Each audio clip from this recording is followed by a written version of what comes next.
मनुष्य के कर्मों का फल एक ना एक दिन लौटकर अवश्य ही आता है। जय श्री कृष्णा मित्रों, स्वागत है आपका हमारे YouTube चैनल भक्ति ज्ञान सारांश में। एक बार एक साधु जी ध्यान कर रहे थे। उनके दो शिष्य थे जो उनकी देख रेख में लगे रहते थे। एक दिन साधु जी को ध्यान में ही ये पता लगा कि उनके एक शिष्य की मृत्यु होने वाली है। जब साधु जी ध्यान से उठे तो उन्होंने दोनों शिष्यों को अपने नज़रों के सामने ही खड़े देखा। तो साधु जी ने सोचा कि अगर मैं अपने इस शिष्य की मृत्यु के बारे में इसे बताऊंगा तो यह परेशान हो जाएगा।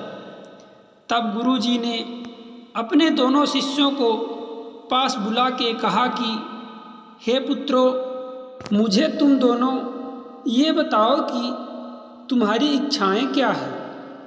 तो पहले शिष्य ने कहा कि हे गुरुदेव, मेरी बहुत इच्छा हो रही है कि मैं अपने घर जाकर अपने माता पिता एवं परिजनों से एक बार जाकर मिल आऊं। लेकिन दूसरे शिष्य ने कहा कि हे गुरुदेव, मेरा तो कोई घर ही नहीं है, इसीलिए मैं आपको छोड़कर कहीं नहीं जाऊंगा। इसके बाद वह पहला शिष्य अपने गुरुजी से आज्ञा लेकर वहां से चला जाता है। जैसे ही वह कुछ दूर जाता है तो उसे रास्ते में एक चींटियों का झुंड दिखाई पड़ता है, जिन्हें जल के बहाव के कारण रास्ता पार करना कठिन लग रहा था। शिष्य वहीं पर रुककर वह सब देखने लगा। अब जल का बहाव थोड़ा थोड़ा तेज होने लगा तो उस शिष्य ने पास जाकर देखा तो उसे क्या दिखाई पड़ता है कि एक नदी का जल उसी तरफ आ रहा है जो थोड़ा थोड़ा तीव्र होता जा रहा है। तो उस शिष्य ने जहाँ से पानी आ रहा था वहाँ पर एक बड़ा सा पत्थर रख देता है, जिससे पानी थोड़ी देर के लिए रुक जाता है। लेकिन कुछ समय बाद पानी पत्थर के अगल बगल जो छोटे छोटे रास्ते रह गए थे वहाँ से आने लगा। तो उस शिष्य ने वहीं पर थोड़ी सी मिट्टी को घास में लपेटकर पत्थर के चारों तरफ लगा दिया, जिससे पानी पूर्ण रूप से आना बंद हो जाता है। और फिर वह शिष्य अपने घर की ओर चला जाता है। और वह शिष्य 20 दिन अपने परिजनों के साथ रहता है और 20वें दिन ये कहकर घर से जाने लगा कि गुरुदेव ने कहा है कि 21वें दिन वापस आश्रम आ जाना।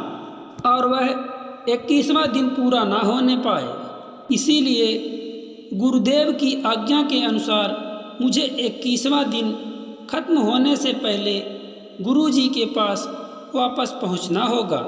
यह कहकर वह शिष्य अपने घर से गुरु के आश्रम की ओर चल दिया।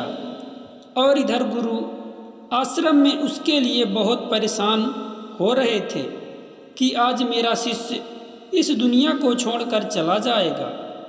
अगर अंतिम बार उसे मैं एक बार जीवित देख लेता तो यही सोचकर गुरु दुखी हो रहे थे। गुरु को उदास देखकर जो दूसरा शिष्य उनके पास ही रुका था वह कहने लगा कि हे गुरुदेव, आप इतने उदास एवं दुखी क्यों लग रहे हैं। तो गुरु ने उस पहले शिष्य के 21 दिन में मृत्यु हो जाने वाली बात को बताई। तभी गुरु की नज़र उस पहले शिष्य पर पड़ती है जो उनकी ही तरफ आ रहा था। गुरु तुरंत ही खड़े हो गए और उस शिष्य के पास जाकर उसको गले से लगा लिया। लेकिन उसकी मृत्यु के बारे में उन्होंने उससे कुछ नहीं कहा। और गुरु उस दिन बहुत चिंतित थे, जिसके कारण उन्हें रात को नींद भी नहीं आई। जब 21वां दिन हुआ तो गुरु बहुत आश्चर्यचकित थे, क्योंकि उनका पहला शिष्य जीवित था। और सोचने लगे कि आज तक जिस भी चीज़ को अपने साधना में देखा वह सब सत्य ही निकला। फिर आज ये कैसे हो गया? लेकिन जो भी हो, गुरु अपने शिष्य को जीवित देखकर बहुत ही प्रसन्न थे। फिर गुरु ने पहले शिष्य को पास बुलाकर पूछा कि तुम्हारे यहाँ जाने से लेकर यहाँ आने तक का सफ़र कैसा रहा? तो उस शिष्य ने वह चींटियों वाली बात को अपने गुरु से कह सुनाई।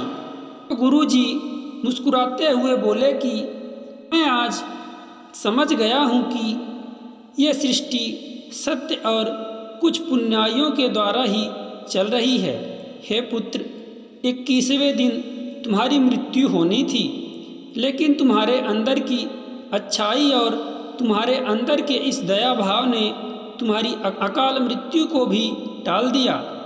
तुमने असंख्य बेजुबान चींटियों के प्राणों की रक्षा की, जिसके कारण भगवान ने तुम्हारे प्राणों की रक्षा की। हे शिष्य, अगर हम किसी मुसीबत में पड़े प्राणी की मदद करते हैं तो भगवान उसे उसके बदले हमें लाखों गुना करके देते हैं। चाहे वह पाप के मार्ग पर चलकर किया गया कार्य हो या पुण्य के मार्ग पर, लेकिन कर्म फल लौट कर आता अवश्य है। दोस्तों, आशा करते हैं इस कहानी के माध्यम से आपने कुछ ना कुछ अवश्य सीखा होगा।